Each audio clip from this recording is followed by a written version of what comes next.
Voor de derde keer in de historie wordt Koningsdag 14 Friesland. In 1993 en 2008 weer de bezieter van het Koninklijk Huis via de NOS te volgen met Nederlands commentaar.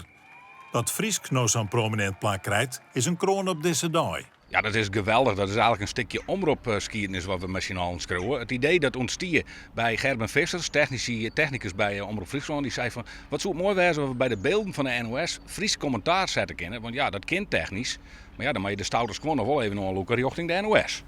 Wijstra zal het commentaar verzwaargen. Te jaren met Koningshuiszaakkundige Ben Bilker. Nou, dat Harm Wijstra, collega van die dag en ik, dat was mij, ik vind een grote eer. De NOS die vond dat ook belangrijk, omdat het Fries gewoon uw tweede riekstaal is in het land.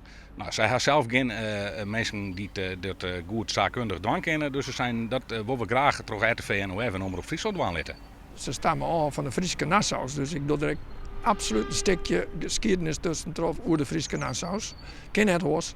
En vanzelfs wat hier al gebeurt in Dokkum, want dat is mirakels.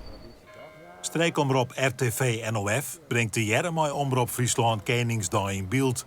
Tussen 11 en 1 uur wordt oorskekelen naar de landelijke uitsturing van de NOS, maar dus Friesk commentaar. De commentatoren hoop je dan stiekemdags ook nog op een wutje Friesk van uw koning. Ik zei ik al zeker een wetenschap omdwam, maar dat heb ik nog krek naar die, maar hij praat vanzelfs ont eind even een wutje in het Friesk. Dat matter ik wel, want zijn oerbeppe koningin Wilhelmina had een jongetje 16, die een hele tas sprak en het laatste stukje helemaal in het Fries. Daar heb ik geen opnames van, dat kon doen nog net, maar nou, ja, dat is wel grifbaar.